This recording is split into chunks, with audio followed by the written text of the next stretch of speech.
दोस्तों इस वीडियो में हम लोग polish born British writer Joseph Conrad की नोवेल हार्ट ऑफ डार्कनेस का पोस्टमार्टम करेंगे। पोस्टमार्टम नहीं करेंगे बल्कि उसको एनालाइज करेंगे। काफी सारे इंटेलेक्चुअल्स हैं जो ऐसा मानते हैं कि मैं सिर्फ समरी बताता हूं। दोस्तों वो 4 साल पहले बनाए हुए वीडियोस हैं जिनमें मैंने समरी बताई है और समरी भी एकदम एक्यूरेट थी। आज की इस वीडियो में हम लोग बात करेंगे इस नोवेल के एनालिसिस की। सही बात है, आपको नोवेल का main idea, main themes, background, ये सारी चीजें पता होनी चाहिए, तभी आपको जाकर कहानी समझ में आएगी। सिर्फ कहानी सुन ली, इससे आपको मेन आइडिया समझ में नहीं आएगा। चलिए शुरू करते हैं, सब कुछ पता चलेगा इस वीडियो में। मिलता हूं इस वीडियो के एंड में। तो ये हार्ट ऑफ डार्कनेस मेनली दो आदमियों की कहानी है। पहला मार्लो, जो कि एक इंग्लिश आदमी है और इस कहानी का नैरेटर है, और दूसरा कर्ट्स, जो कि एक जर्मन आदमी है। देखिए दोस्तों, इस कहानी को शुरू करने से पहले मैं आपको बता दूं, ये कहानी कैरेक्टर बेस्ड है। इसमें प्लॉट की बजाय इस कैरेक्टर कर्ट्स पे ज्यादा फोकस किया जाएगा। इस नोवेल की स्टोरी मार्लो सुनाता है, जिससे हमारी मुलाकात कहानी की शुरुआत में ही हो जाती है। ये बताता है कि किस तरह ये अफ्रीका में अपनी समुद्री यात्रा के दौरान एक आदमी से मिला जिसका नाम था कर्ट्स। दोस्तों मैं आपको बता दूं, भले ही ये कहानी मार्लो सुना रहा है, लेकिन इस कहानी में कर्ट्स का जो कैरेक्टर है ये बहुत ही ज्यादा इस पे जोर दिया गया है और ये इस कहानी का बहुत ही स्ट्रॉन्ग कैरेक्टर है। अब मैं इस कहानी को शुरू करता हूं। मैं जल्दी से जल्दी इस कहानी को खत्म कर दूंगा और डिटेल से बताऊंगा। तो इस कहानी हार्ट ऑफ डार्कनेस की शुरुआत होती है टेम्स रिवर से। टेम्स रिवर, टेम्स नदी जो लंदन में है। इस कहानी का नरेटर चार्ल्स मार्लो अपने कुछ दोस्तों के साथ इस जहाज की छत पर बैठकर, जो जहाज इस नदी टेम्स में खड़ा हुआ है, इसकी छत पर इसने पूरी रात बिताई। इसी जहाज की छत पर मार्लो अपनी कहानी अपने इन सब दोस्तों को सुनाता है कि किस तरह से जब वो बहुत यंग था वो बेल्जियन कॉन्गो गया as a river boat pilot. दरअसल उसकी बड़ी इच्छा थी कि वो एक अफ्रीकन कंट्री में समुद्री यात्रा करे, और उसे ये मौका तब मिला जब उसकी एक वेल कनेक्टेड आंट ने उसकी नौकरी एक यूरोपियन ट्रेडिंग कंपनी में एक स्टीम बोट के पायलट के रूप में लगवा दी। अब ये steam ship Congo river Africa में जा रहा था। मार्लो जिस कंपनी में लगा है वो एक यूरोपियन कंपनी है जो अफ्रीका से हाथी दांत यानी कि आइवरी एक्सपोर्ट करती है। तो अफ्रीका जाने से पहले मार्लो कंपनी के हेडक्वार्टर्स गया और फिर वो अफ्रीका गया। अब दोस्तों मैं आपको बता दूं कि मार्लो जहां जा रहा है, अफ्रीका के जिस देश में जा रहा है, बेल्जियन कॉन्गो, यह देश कभी बेल्जियम की कॉलोनी हुआ करता था, लेकिन आज इसका नाम डेमोक्रेटिक रिपब्लिक ऑफ कॉन्गो है। तो अब मार्लो वहां जा रहा था। यह देश अफ्रीका के सेंट्रल हिस्से में स्थित है, यानी कि अफ्रीका के बीचों बीच। तो अब वो वहां जा रहा था तो उसने रास्ते में देखा कि एक फ्रेंच वॉरशिप जंगल में अंधाधुंध फायरिंग कर रहा था, क्योंकि उन लोगों की वहां के नेटिव लोगों से कुछ लड़ाई चल रही थी। मार्लो ने सोचा कि कितने पागलपन वाली बात है। अब मार्लो फर्स्ट कंपनी स्टेशन पर पहुंचा। उसने वहां पर के देखा कि चारों तरफ यहां नेटिव लोगों से बंदी बना करके काम करवाया जा रहा है। जो ब्लैक लोग थे, काले लोग, उन लोगों को बंदी बनवा करके काम करवाया जा रहा है। कंपनी इन लोगों को क्रिमिनल्स कहती थी, जबकि वो बेचारे तो स्लेव्स थे। अब दोस्तों जहां ये पहुंचा है फर्स्ट स्टेशन पे मार्लो, ये कंपनी का आउटर स्टेशन था, और यहां पर मार्लो कंपनी के चीफ अकाउंटेंट से मिला। चीफ अकाउंटेंट ने उस जगह के एक रिमार्केबल आदमी कर्ट्स के बारे में मार्लो को बताया, उसका नाम मेंशन किया, जो जंगल के डीप हिस्से में, मतलब जंगल के बिल्कुल अंदरूनी हिस्से में अपना इनर स्टेशन चलाता था। मार्लो अब वहां पर जाना चाहता था, लेकिन उसे पता चला कि उसकी जो स्टीम शिप थी वो एक्सीडेंट की वजह से खराब हो गई है और अब उसे रिपेयर करने में लगभग 3 महीने लगेंगे। मार्लो ने उन लोगों को जल्दी करने को कहा, क्योंकि मार्लो ने कहा पहले ही बहुत देर हो चुकी है। ठीक है, तो अब जब तक स्टीम बोट सही नहीं होती, मार्लो को यहीं टाइम पास करना था। तो इस दौरान उसने कर्ट्स की बहुत तारीफें सुनी। मतलब जहां देखो, जिसे देखो, मतलब कर्ट्स का ही कर्ट्स का नाम सबके मुंह पे बैठा हुआ है। एक्चुअली कर्ट्स था ही कुछ इस टाइप का आदमी जिसमें बहुत सारी इंप्रेसिव एबिलिटीज थी, और मार्लो के सुनने में तो यह भी आया था कि उसने कंपनी को बहुत बार बहुत ज्यादा फायदा भी करवाया था। अब एक दिन मार्लो अपने स्टीम शिप में कितना काम हुआ है इसे देखने के लिए स्टीम शिप के अंदर गया, तो उसने देखा कि 2 बंदे स्टीम शिप के बाहर कुछ बातें कर रहे थे, कुछ खुसफुसा रहे थे। तो मार्लो छिप करके उनकी बातें सुनने लगा। अब ये दो बंदे थे, पहला तो जनरल मैनेजर और दूसरा ब्रीक मेकर। वो दोनों बात कर रहे थे कि कर्ट्स किस तरह से उनकी नौकरी के लिए एक खतरा बन गया है, क्योंकि कर्ट्स एक अकेला बंदा ही 10 आदमियों के बराबर हाथी दांत यानी कि आइवरी इकट्ठी कर सकता था। अब मार्लो के अंदर इस बंदे कर्ट्स से मिलने की उत्सुकता बढ़ गई कि ये है कौन, इससे मिलूं तो सही। हर कोई जिसे देखो जहां देखो वो इसी की बातें कर रहा है। अब दोस्तों मार्लो की शिप सही हो गई थी। वो जनरल मैनेजर और अपने सारे कंपनी एजेंट्स के साथ चल दिया। कहां चल दिया? कर्ट्स से मिलने। कर्ट्स जो कि इनर स्टेशन चला रहा था डीप फॉरेस्ट के अंदर, जंगल के अंदरूनी हिस्से में। अब इन सब की ट्रिप बहुत ही लंबी और बहुत डिफिकल्ट थी। लगभग 2 महीने लग गए इनको वहां पहुंचते पहुंचते, और रास्ते में वहां के नेटिव्स ने उन्हें वहां आने से रोकने के लिए ड्रम्स बजाए, उनके सामने फॉग यानी कि धुआं ला रहे थे।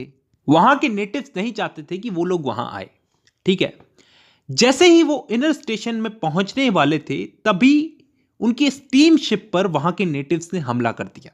उन लोगों ने उनकी तरफ कुछ अपने हथियार फेंके, भाले जैसे हथियार, और मार्लो का एक पतवार पकड़ने वाला जो था उसको भाला लग गया और वो मारा गया। अब जैसे ही वो लोग इनर स्टेशन में पहुंचे तो एक रशियन ट्रेडर उन लोगों से मिला। किनारे पे ही वो उन लोगों से मिलने आ गया।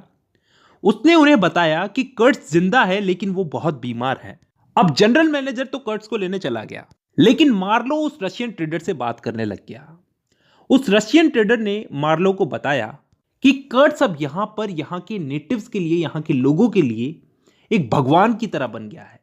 यहां के लोग उसे बहुत रेस्पेक्ट देते हैं। अब दोस्तों जनरल मैनेजर और उसके आदमी कर्ट्स को स्टेशन हाउस से स्ट्रेचर पर बाहर लेकर के आए। जैसे ही वो कर्ट्स को बाहर लेकर के आए, वहां के नेटिव्स और एक वुमेन थी जो शायद कर्ट्स की मिस्ट्रेस लग रही थी, उन लोगों ने दंगा करने के लिए वो लोग आगे आ गए, लेकिन कर्ट्स ने उन्हें शांत कर दिया और वो सब पीछे चले गए। अब ये जो रशियन ट्रेडर था, ये मार्लो के पास आया और बोला कि मैंने तुम्हें जो कुछ भी बताया है कर्ट्स के बारे में किसी को बोलना मत। तब मार्लो उस रशियन से बोलता है कि तुम यहां से भाग जाओ वरना ये मैनेजर तुम्हें भी लटका देगा। ये मैनेजर यहां पे कर्ट्स को लेने आया है, तुम भाग जाओ यहां से। तब ये रशियन ट्रेडर भाग जाता है। अब जब ये लोग अगली दोपहर कर्ट्स को वहां से लेकर के जाते हैं तो वहां के नेटिव्स रिवर बैंक पर इकट्ठा हो जाते हैं और जोर जोर से चिल्लाते हैं, क्योंकि कर्ट्स उनसे अलग हो रहा था। कर्ट्स दिन ब दिन वीक होता जा रहा था और लग रहा था जैसे वो अब ज्यादा टाइम जिंदा नहीं रहेगा। अब दोस्तों स्टीम बोट में ये लोग कर्ट्स को लेकर के जा रहे हैं।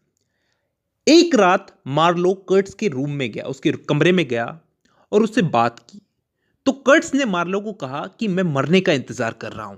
मार्लो उसे देख रहा था, उसके चेहरे पे कुछ चेंजेस आ रहे थे। ऐसे लग रहा था जैसे वो कुछ कहना चाह रहा है, और उसके आखिरी शब्द थे दी हॉरर दी हॉरर, दी हॉरर दी हॉरर।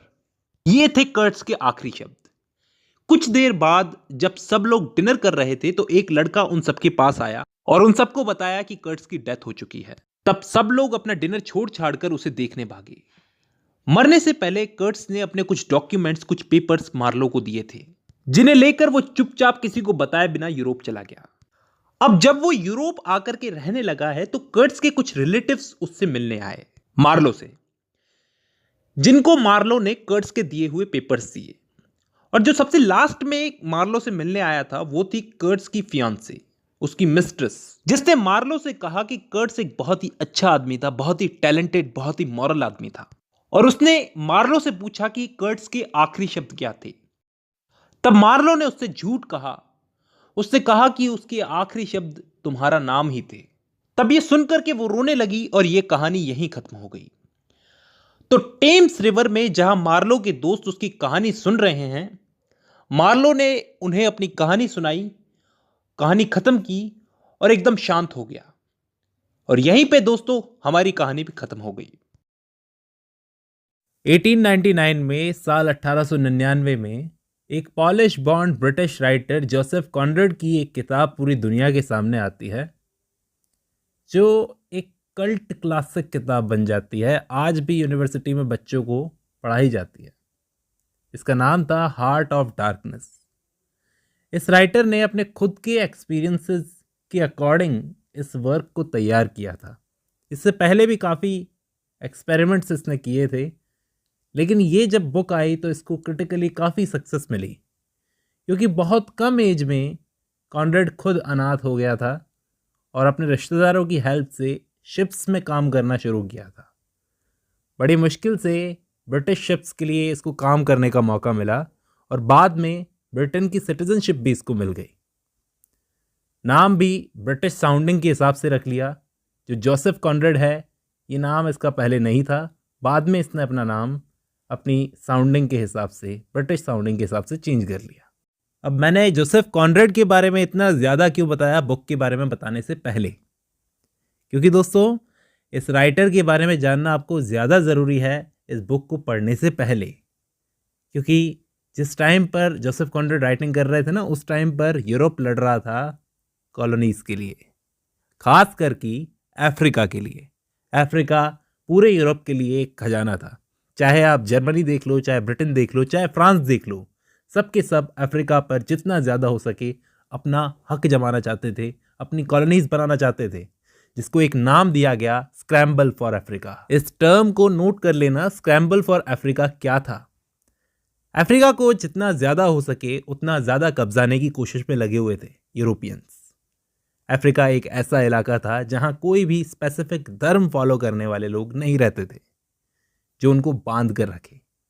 जैसे इंडिया में हिंदू धर्म ने अलग अलग लोगों को बांध के रखा है, वैसे ही अरब कंट्रीज़ में मुस्लिम धर्म ने अलग अलग लोगों को बांध के रखा है।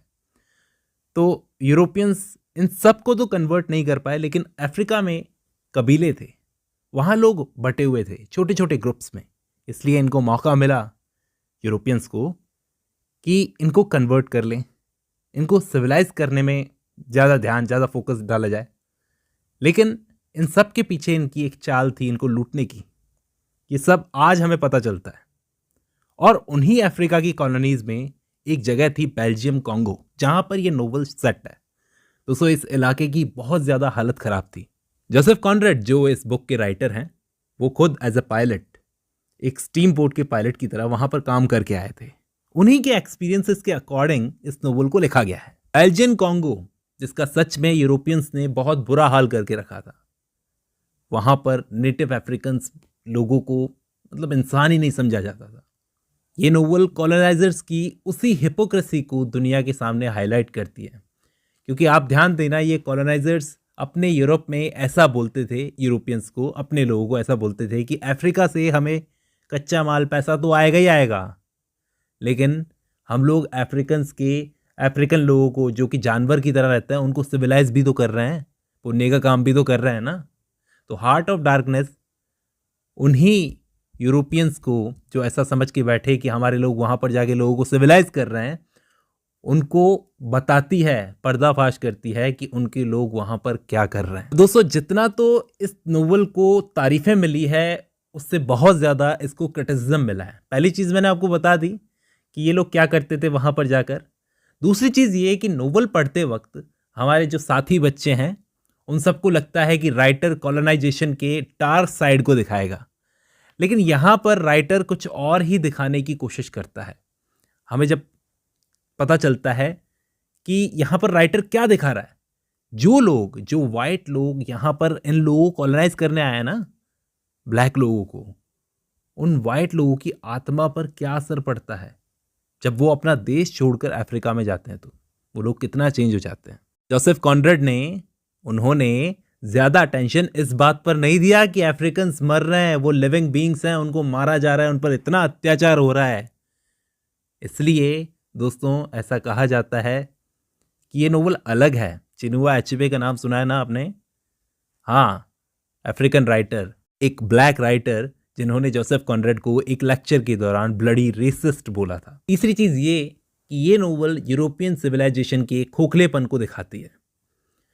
अब देखो दोस्तों, मैं जो बात बोलने जा रहा हूँ, आप कान खोल के, आंखें खोल के, सारी सेंसेस, सारी इंद्रियों को खोल के सुनना। देखो, वैसे तो वाइट लोग बहुत बोलते हैं कि हम लोग बहुत सिविलाइज्ड हैं, ऐसा बोलते थे जब ये यहाँ पर आए थे। हमारे यहाँ पे लॉ है, कानून है जो हमने खुद ने बनाया है ताकि हम जानवर ना बनने पाएँ। हमारे पास धर्म है जिसको हम फॉलो करते हैं, चर्च में जाते हैं। लेकिन जब ये लोग अफ्रीका में जाते थे, जंगलों में, उन जंगलों में जब इनके आसपास कोई लॉ नहीं होता था तो ये भी जंगली जानवर बन जाते थे। क्यों? वहाँ पर कोई कानून नहीं है, पुलिस नहीं है, तो तुम्हें पकड़ने के लिए कोई नहीं है, तो तुम्हारे जो जी में आएगा वो करोगे तुम। जैसे इस नोवेल में एक कैरेक्टर है ना, कर्ट्स। दोस्तों, कर्ट्स कोई काला आदमी नहीं है, ध्यान देना, ये वाइट मैन है ना, जो जब खुद को जंगल में अकेला समझता है कि यहाँ मुझे कौन कंट्रोल करने वाला है भाई, यहाँ कोई मुझे सजा देने वाला नहीं है, तो ये भी एक मॉन्स्टर बन जाता है, बड़ा मॉन्स्टर बन जाता है, छोटा हमारा मार्लो जो कहानी का मेन कैरेक्टर है, उसके मन में कर्ट्स सुनकर एक डीप डिजायर जागा कि यार ये बंदा कर्ट्स आखिर है कौन, इससे एक बार जिंदगी में मिलना है। कमाल का कैरेक्टर है जो इतनी सारे लोग उसकी इतनी तारीफ कर रहे हैं, लेकिन जब सच में उस बंदे के बारे में इसको पता चलता है, उस बंदे से जब ये मिलता है, तो इसकी सारी उम्मीदें धराशायी हो जाती है। आइवरी एक्सपोर्ट करने का काम चल रहा था यहाँ पर। ये बंदा हाथी दांत कलेक्ट करता था और उसके चक्कर में सोचो कितने हाथियों को मारता होगा ये। तो एक यूनिवर्सल ट्रुथ हमें पता चलता है, जो दिखता है ना वैसा होता नहीं है। ये जो कर्ट्स की बात चल रही है, इतनी तारीफ कर रहे हैं लोग, ये एक बड़ा मॉन्स्टर निकला जो मारकाट करता है।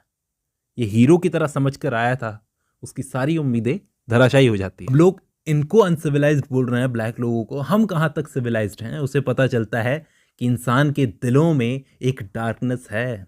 तुम किसी इंसान को समझ नहीं सकते, दूसरे की तो क्या बात करें, आप अपने आप को अंदर से नहीं समझ सकते कि आप कितने डार्क हो। जब आपको मौका मिले तो आप क्या करोगे? कई लोग इस बुक को रेसिस्ट बुक मानते हैं, लेकिन कई लोग ऐसा बोलते हैं कि ये बुक दोनों साइड्स को होल्ड करती है। अगर इसने अफ्रीकन्स को इस तरीके से दिखाया है तो यूरोपियंस के भी खूब कान खींचे। वैसे अगर आप ध्यान दो इस कहानी की स्टार्टिंग से दोस्तों, तो इस कहानी में नैरेटर जो है वो एक जहाज़ की छत पर बैठा है। उस जहाज़ का नाम है नेली। याद रखना, पूछा जा सकता है आपसे कि जहाज़ का नाम क्या था? नेली। और जहाज़ टीम्स नदी के मुहाने पर खड़ा है, मतलब नदी के मुंह पर खड़ा है। इसके बाद नदी जाकर सीधा समंदर से मिलती है। इस जहाज़ पर 5 लोग बैठे हैं, डायरेक्टर्स ऑफ कंपनीज, लॉयर, एक अकाउंटेंट, नैरेटर जो इस कहानी को हमें सुना रहा है, और मार्लो नाम का एक नौजवान जो अपना एक्सपीरियंस बताता है। ये 5 जने इंतज़ार कर रहे हैं कि कब लहरों का रुख सही होगा और शायद इनको कोई यात्रा करनी होगी। अब नदी का मुहाना मैंने आपको बताया, यहाँ से नदी जाकर सीधा समंदर में मिल जाती है। ये लोग देख रहे हैं उस खूबसूरत सीन को जब टेम्स रिवर जाकर बड़े समंदर में मिल रही थी, और ढलता हुआ सूरज का सीन बहुत खूबसूरत लग रहा था इनके सामने।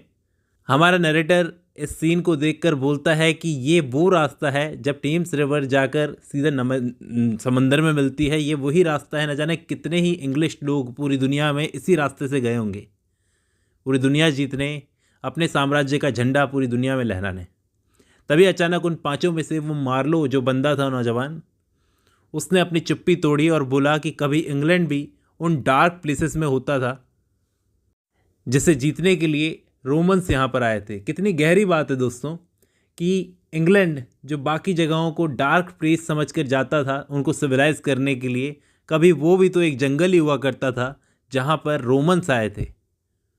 वो लोग भी पहली बार जब इंग्लैंड की धरती पर आए होंगे, यहाँ पर मार्लो सोचता है कि उन्हें भी ये जगह एकदम डरावनी सी लगी होगी और अट्रैक्टिव लगी होगी, जैसे हमें अफ्रीका लग रहा है इस वक्त। मार्लो ने इसी तरह से अपनी कहानी बताना शुरू की कि जब मैं छोटा था तब से मुझे मैप्स वगैरह में ऐसी जगहों पर जाने का बहुत शौक था जहाँ पर लोग गए ना हो, जो लोग बहुत, मतलब जो जगह अनटच्ड होती है, जहाँ पर बहुत ज़्यादा लोग नहीं गए होते, वहाँ पर जाने का मुझे शौक था। इसलिए मैं घूमा तो बहुत हूँ, बहुत जगह घूमा हूँ, कभी खुद गया हूँ, कभी लोगों के साथ में गया हूँ। तो आप अंदाज़ा लगा सकते हो कि बंदा घूमा तो खूब है, बहुत सारी जगहों पर भी गया है, लेकिन पता नहीं क्यों ये बोलता है कि मुझे अफ्रीका बहुत फैसिनेटिंग जगह लगती थी।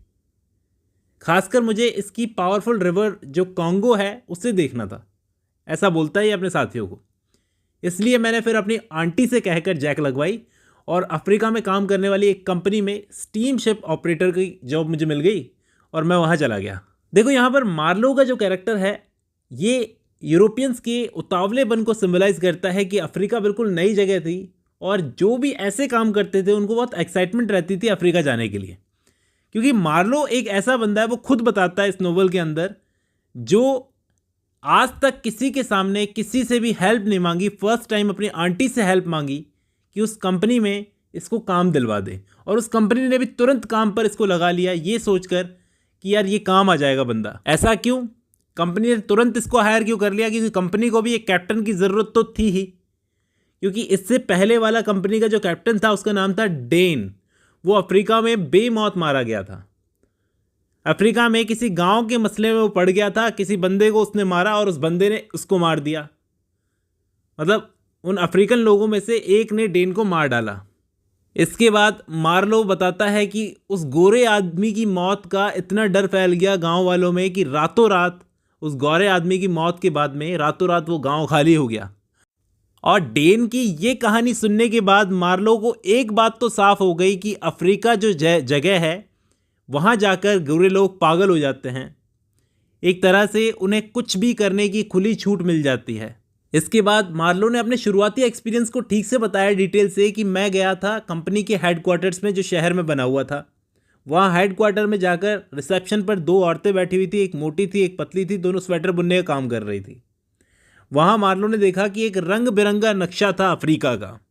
गौर से सुनना क्या बोलता है मार्लो कि वहाँ पर एक रंग बिरंगा नक्शा था अफ्रीका का, और वो नक्शे पे बने रंग ये बताते थे कि अफ्रीका के किस किस हिस्से पर कौन सी यूरोपियन कंट्री ने अपना प्रभुत्व जमा रखा है, किस कंट्री ने कौन सा हिस्सा अफ्रीका का दबा रखा है।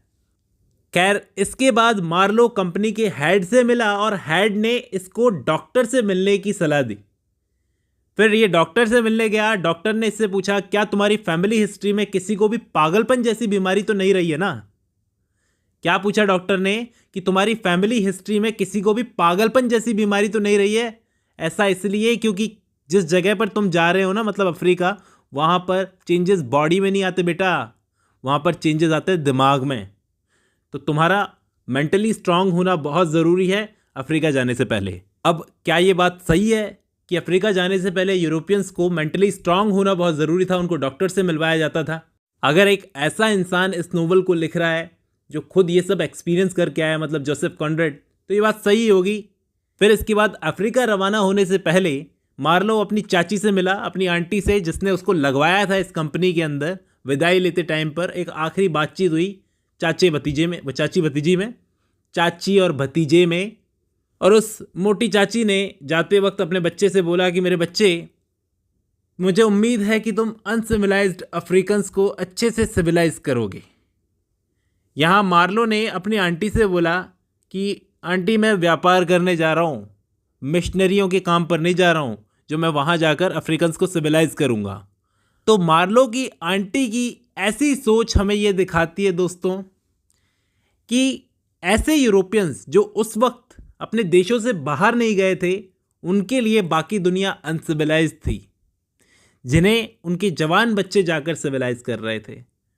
अब मार्लो जब अफ्रीका में अपनी डेस्टिनेशन पर जा रहा था तो रास्ते में उन्होंने कुछ देसी लोगों को, मतलब काले अफ्रीकन लोगों को पतली पतली डोंगियाँ चलाते हुए देखा, और दूसरी तरफ वहाँ पर एक फ्रेंच शिप भी देखा जो घनी झाड़ियों में अंधाधुंध बंदूक चला रहा था। एक फ्रेंच शिप था जो अंधाधुंध बंदूक चला रहा था एक झाड़ी के अंदर। अगर ये चीज़ यूरोप में होती, मार्लो के दिमाग में पहली चीज़ यही आई होगी कि अगर ये शिप यूरोप में किसी झाड़ी में बंदूक चलाता ना तो अभी तक इस पर केस हो जाते। लेकिन ये अफ्रीका था भाई, कॉन्गो नदी का मुहाना, यहाँ पर कोई कानून लागू नहीं होते। एक अनसिविलाइज्ड कंट्री है, मतलब अनसिविलाइज्ड कॉन्टिनेंट है, यहाँ पर तो हम आज़ाद हैं, जो भी करना चाहे वो कर सकते हैं। ये चीज़ हमें क्या दिखाती है? 19th सेंचुरी के आखिरी जो 20 साल थे ना दोस्तों, यानी 1880 से लेकर 1900 तक यूरोपियन देशों के बीच में एक होड़ लग गई थी कि कौन ज़्यादा से ज़्यादा पैसा लूटेगा और कौन दुनिया में सुपर पावर बनेगा, जिसे हिस्ट्री में स्क्रैम्बल फॉर अफ्रीका कहा जाता है। जैसा मैंने पहले बताया आपको, अफ्रीका इन सारे देशों के लिए एक खजाना था, यूरोपियन देशों के लिए प्योर अनटच्ड नेचुरल रिसोर्सेज का खजाना। इसलिए कॉलोनाइजर्स ने सिविलाइज करने के नाम पर अफ्रीका को खूब एक्सप्लॉइट किया, और अंदर से उनका मकसद था सिर्फ पैसा कमाना और पैसा कमाकर यूरोप ले जाना। अगर वो यूरोप में पैसा ले गए तो उनसे वहाँ पर कोई सवाल नहीं करेगा कि तुमने ये पैसा कैसे कमाया, तुम ये इतना सब कहाँ से लेकर आए, क्या तुमने वहाँ पर निर्दोष लोगों को मारा, उनकी जानें ली, कोई पूछता नहीं था। और अफ्रीका में जो सबसे खराब हालत थी वो थी सेंट्रल अफ्रीका की, खासकर बेल्जियन कॉन्गो की, जो कि बेल्जियन राजा लियोपोल्ड फर्स्ट की प्रॉपर्टी थी।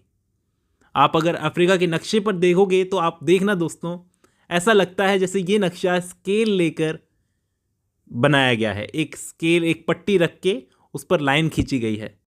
ये आर्टिफिशियल बाउंड्रीज है दोस्तों, जो ब्रिटेन, फ्रांस, स्पेन, बेल्जियम और दूसरी यूरोपियन कंट्रीज ने अफ्रीका पर कब्जा करके बनाई थी कि ये तेरा हिस्सा है, ये मेरा हिस्सा है, तो इसको लूट, मैं इसको लूटूंगा। सेंट्रल अफ्रीका में सबसे इंपॉर्टेंट, सबसे महंगी चीज मिलती थी हाथी का दांत, आइवरी जिसको बोला जाता है। एक वाइट चीज जो डार्कनेस फैला रही थी उस वक्त वहां पर। आप सोचो, इतना हाथी का दांत यूरोप में जो एक्सपोर्ट किया जाता था टनों के भाव से, उसके लिए कितने हाथियों को मारा जाता होगा। मैं बात कर रहा हूं सिर्फ 2 साल की दोस्तों, 1888 से लेकर 1890 तक के 2 साल। इन 2 सालों में 140 टन हाथी का दांत कॉन्गो फ्री स्टेट से यूरोप में एक्सपोर्ट किया गया था। अब आप में से कोई अगर व्यापारी दिमाग होगा तो सोचेगा यार 140 टन जिसने माल उठाया होगा वो कितना पैसे वाला हो गया होगा। लेकिन अगर कोई मैच्योर इंटेलेक्ट दिमाग वाला होगा वो सोचेगा यार कितने हाथी मारे गए होंगे इसके लिए। खैर, ये कोई बहस का मुद्दा है नहीं। यहाँ मैं उस इंटरेस्टिंग कैरेक्टर के बारे में भी आपको बताऊंगा, कर्ड्स दोस्तों। वो भी एक सिंबल की तरह यूज़ किया गया है यहाँ पर उन यूरोपियंस के लिए जो बाहर से आते हैं और यहाँ पर आकर जंगली जानवर बन जाते हैं। इनर स्टेशन का चीफ एजेंट था कर्ड्स, जो बड़ा टैलेंटेड था और वहाँ के नेटिव लोगों को ऐसा लगता था कि ये बंदा वाकई में अफ्रीका के लोगों को सिविलाइज करने के काम में सीरियसली लगा हुआ है। इसलिए अफ्रीका के लोग वहाँ पर उसको पूजते थे, बड़ी इज्जत करते थे, भगवान की तरह पूजते थे उसको। लेकिन दोस्तों, ये वो जंगल था यहाँ पर हार्ट ऑफ डार्कनेस में। जोसेफ कॉनरेड ने ये दिखाने की कोशिश की है कि वो जंगल जो था ना, जिसने बाहर से आए लोगों को करप्ट किया था, उसी जंगल ने कर्ड्स को भी करप्ट किया था। इस तरह की बहुत इंटरेस्टिंग बातें हैं दोस्तों इस बुक को लेकर, जो मैं धीरे धीरे ऐड करता जाऊंगा। चलिए, आज की इस वीडियो में बस इतना ही। उम्मीद करता हूं इससे आपको कुछ ना कुछ नया जानने को मिला होगा। आज की इस वीडियो में बस इतना ही। अब जब आपने ये वीडियो खत्म कर लिया तो मैं उम्मीद करता हूं आपको समझ में आया होगा जो भी मैंने समझाने की कोशिश की है सिंपल वर्ड्स के अंदर। चलिए, आज की इस वीडियो में बस इतना ही। मिलता हूं नेक्स्ट वीडियो में।